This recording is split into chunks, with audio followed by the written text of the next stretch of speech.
মোক বহু ছোৱালীয়ে ফোন কৰে, মেক্সিমাম বৰপেটাৰ পৰা ফোনটো আহে। বেয়া লাগে যে ছোৱালীও যদি এনেকৈ কয়।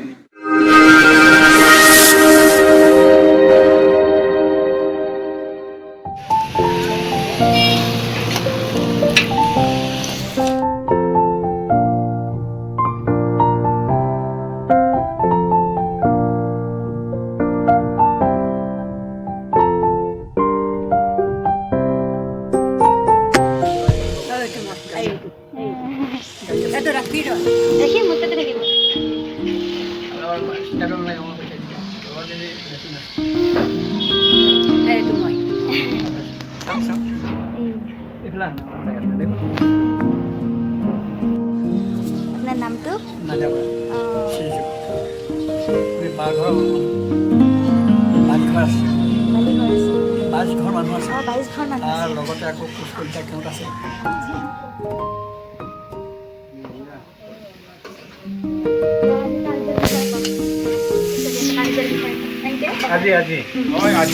আজি তাৰমানে কোভিড ভেকচিন আমাৰ ছেকেণ্ড পালি শান্তি নিবাসৰ আৱাসীসকলক দিয়া হৈছে।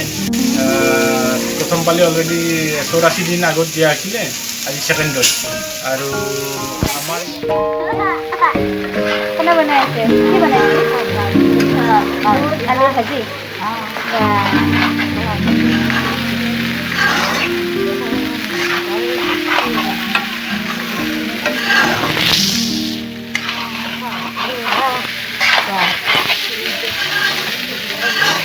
ধুনীয়া গান গাই আছে।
অমিতাভ বচ্চন মই বিস্কুট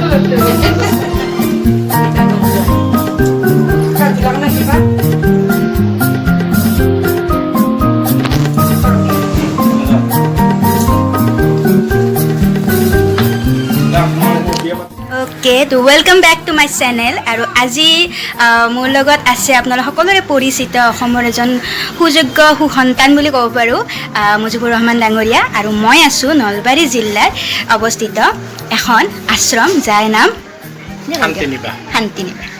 तो मुजिबुर दा আজি ইয়ালেতো আহিলোঁ। আজি ইয়াতে যি চলি আছে আপুনিতো ক'লে। তো এতিয়া মই আপোনাক সুধিম আপনার ফোন আচ্ছা बहुते मैंने प्रश्न सोधे तो आमिও जानबो कारण नवप्रजन्মৰ आमार এটা বিশেষ प्रश्न আপনার ব্যক্তিগত लाइफ और আপনার जी माने এখন আপনার পৃথিবী দুখন পৃথিবীর মাজত কেতিয়াবা খামথিয়ালি হয় নেকি? না, আসলে ব্যক্তিগত জীবন বুলি একো নাই। আমি নিজে ভাগ কৰি লওঁ। এখন সামাজিক পথাৰ, এখন মোৰ নিজা পথাৰ, নিজা ঘৰৰ কৰ্ম আৰু সামাজিক কৰ্ম। আসলতে আমি কৰো খুজিলে সব কৰিব পাৰি। মইতো কৰি আছোঁ, আপোনালোকে দেখিছে, প্ৰত্যেকে দেখিছে, ইয়াত অহা মানুহবিলাকে দেখি আছে। দিনে ৰাতিয়ে কৰিছোঁ। মাথোন কৰি গৈছে। আমাৰ মুখ্যমন্ত্ৰী হিমন্ত বিশ্ব শৰ্মা ডাঙৰীয়া কৈছে যে দুই এদিনতে মই এটা প্ৰগ্ৰেমত দেখিছোঁ তেখেতৰ ভাষণ যে আপোনালোকে সমাজখনৰ কাৰণে কি দিলে হয় আৰু কেৱল চৰকাৰীভাৱে মই কি পাইছোঁ কি পোৱা নাই সেইখিনিতে লাগি আছে মোক আৰু লাগে এই কথাখিনি মুখ্যমন্ত্ৰী মহোদয়ে কৈছে মই কিন্তু সেই কথাটোত মই তেখেতে চাকৰিয়াল মানুহখিনিৰ উদ্দেশ্যে কৈছে মই কিন্তু সেই কথাটোৰ উদ্ধৃতি দি কৈছোঁ যে মই জীৱনটোত একো নিবিচাৰোৱাকৈ কিবা অলপ কৰি আছোঁ কিবা যদি কৰিছোঁ আনৰ কাৰণে কৰিছোঁ মোৰ ব্যক্তিগত লাভালাভৰ কাৰণে একো কৰা নাই বা মই কিবা পাম বুলি কৰা নাই কোনো আশাত কৰা নাই কাৰোবাৰ অকণমান কামত আহে যদি মই মানুহ হৈ এই পৃথিৱীলৈ আহিছোঁ মোৰ কাম মোৰ কৰ্ম যদি মানুহৰ কাৰণে কামত আহে তেতিয়াহে মোৰ সাৰ্থক মই মানুহ হৈ জন্ম হোৱাৰ সাৰ্থকতা থাকিব আৰু যদি মই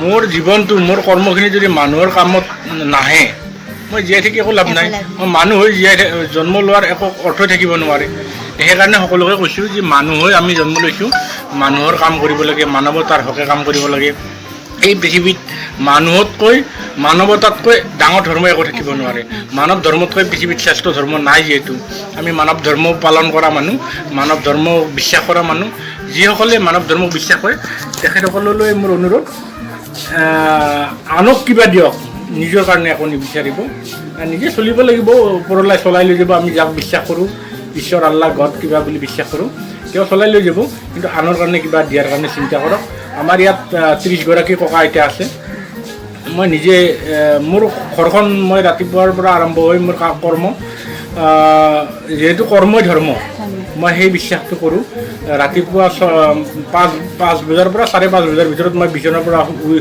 উঠোঁ ঘৰৰ কাম থাকে বাচ্চাক কোনোবা স্কুলত বা ইফালে টিউশ্যনত থৈ আহিব লাগে তাৰপিছত 6 বজাত ইয়াত আহিব লাগে 1 ঘণ্টা ডিউটি কৰি ইয়াত চাহ বনাই দিয়াৰ পৰা বিচনা চাফা কৰি দিয়াৰ পৰা 1 ঘণ্টা কৰি মই আকৌ ঘৰত ডিউটি থাকে মোৰ যিটো কৰ্ম সেই কৰ্মৰ ডিউটি থাকে মই যিটো কাম কৰোঁ সেই ডিউটি থাকে তাৰপিছত আকৌ 9:30 বজাত আহোঁ 9:30 বজাত আহি ব্ৰেকফাষ্ট দিওঁ 10 বজাত তাৰপিছত ভাত বনোৱা কাম আৰম্ভ কৰোঁ তাৰ মাজে মাজে কি কৰোঁ আপোনাৰ কাৰোবাৰ দাড়ি চুলি কাটি দিলোঁ কাৰোবাৰ গা ধুৱাই দিলোঁ কাৰোবাৰ গা ধুব নোৱাৰে কাৰোবাৰ প্ৰস্ৰাৱ পায়খানা ধুই দিলোঁ কাৰোবাৰ এনে হৈছে লৈ আহিছোঁ তেওঁৰ ঘা ইমান বৃদ্ধি পাইছে ঘা হৈছিলে পৰি হয়তো ক'ৰবাত পোকে ধৰিছে এইবিলাক চাফ চিকুণ কৰিছোঁ ড্ৰেছিং কৰি দিছোঁ এনেকৈ ডেইলিৰ কাম দৈনন্দিন ৰুটিন এনেদৰে চলি আছে তাৰপিছত ভাত হোৱাৰ পিছত 1 বজাত ভাত দিম 1 বজাত ভাত দিয়াৰ পিছত 1:45 2 বজাত মই ওলাই যাম আকৌ গধূলি আহিম আকৌ গধূলি 6:30 বজাত আহিম আহি চাহ বনাই দিম তাৰপিছত ভাত বনাই 10 বজাত ভাত দিম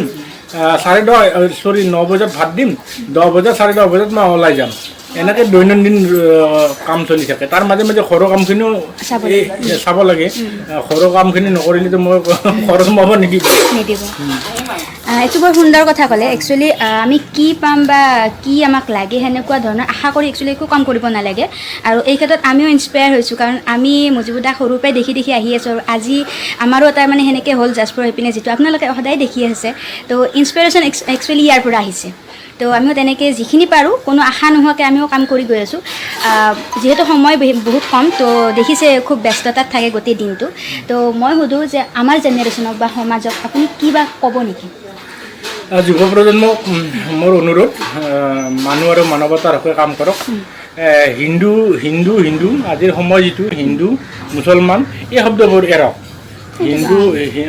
কোনোবা হিন্দু হৈ জন্ম হৈছে কোনোবা মুছলমান হৈ জন্ম হৈছে কাৰোবাৰ ঘৰত জন্ম হৈছে কিন্তু প্ৰথম পৰিচয়টো আমাৰ মানুহ হ'ব লাগে এই কথাবিলাক এৰিব গুৰুত্ব দিয়াতকৈ আমি প্ৰথম মানুহ হৈ জন্ম লৈছোঁ মানুহৰ কাম কৰিব লাগে মানৱতাক প্ৰাধান্য দিব লাগে এই কথাবিলাকক গুৰুত্ব দি চলক যুৱ প্ৰজন্মই আগবাঢ়ি আহক আৰু যিসকল সমাজৰ আমাৰ যিসকল মানুহ আশ্ৰয়হীন মানুহ নিৰ্যাতিত মানুহ ভোকাতুৰ মানুহ সেইসকলক যিসকলে একো কৰিব নোৱাৰে সেইসকলক অকণমান সহায়ৰ হাত আগবঢ়াওক নিজৰ গাঁৱতে এখন শান্তি আশ্ৰম গঢ়ি তুলিব পাৰে নিজৰ ঘৰৰ ওচৰতে কোনোবা ককা আইতাৰ কোনো নাই অন্ততঃ তেওঁক আশ্ৰয়ৰ অভাৱ হৈছে আশ্ৰয় বস্ত্ৰ অন্ন বস্ত্ৰ বাসস্থানৰ অভাৱ হৈছে তেওঁক অন্ততঃ গাঁৱতে মন্দিৰৰ মাটি এনে পৰি আছে নামঘৰৰ মাটি এনে পৰি আছে মছজিদৰ মাটি এনে পৰি আছে অকণমান আমি 4জন ল'ৰা লগ হৈ সেইখিনি ককা বা চোৱা চিতা, আইতাগৰাকী অন্ততঃ তাতে এখন চালি ঘৰ বনাই দি আমি গাঁৱতে ৰাখিব পাৰোঁ, গাঁৱতে এখন শান্তিৰ আশ্ৰম গঢ়ি তুলিব পাৰোঁ। গধূলি তেখেতে খোলটো বজাই দিলে, চাকি খোৰ দিলে, বা তেওঁ ব্যস্ত হৈ নামঘৰটো মুচিলে, তেওঁ ব্যস্ত হৈ থাকিল।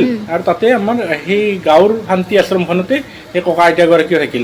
অকল মজিবোৰকে আশা কৰি থাকিলে মজিবোৰে কৰিব লাগিব এই কথাটো এৰি আমাৰ গাঁৱে গাঁৱে এখন শান্তি আশ্ৰম গঢ়ি তুলিব পাৰোঁ। আমাৰ ডেকা শক্তিয়ে পাৰে, যুৱ প্ৰজন্মই পাৰে। আমাৰ কোনো মা দেউতাই আশ্ৰয়হীন নহয়, কোনো ৰাস্তাত থাকিব লগা নহয়। কোনো পুত্ৰই যদি এনেকুৱা কৰেও আমাৰ গাঁৱতে সেই আইতাগৰাকীক বা ককাগৰাকীক মা দেউতাগৰাকীক আমি অকণমান ঠাই উলিয়াই ব্যৱস্থা কৰিব পাৰোঁ আৰু খোৱাৰ ব্যৱস্থাখিনি কৰি দিব পাৰোঁ। এই অনুৰোধ থাকিল আমাৰ মা দেউতাসকলক আমি মৰমেৰে ৰখাৰ চিন্তা সকলোৱে কৰক, যাতে বৃদ্ধ অৱস্থাত কোনো মা দেউতাক দুখ নিদিয়ে। তাৰ বাবে মই সকলোকে হাতযোৰ কৰিছোঁ, সকলোৱে মৰমেৰে ৰখাৰ চিন্তা কৰক। আৰু শেহতীয়াকৈ আপোনাৰ বেয়া লাগিব, ছোৱালীসকলৰ মনবিলাকো এনেকুৱা হৈছে। মই বহু ছোৱালীয়ে ফোন কৰে, মেক্সিমাম বৰপেটাৰ পৰা ফোনটো আহে, প্ৰায় আহে, সপ্তাহত 5-6টা ফোন বৰপেটাৰ পৰা আহে।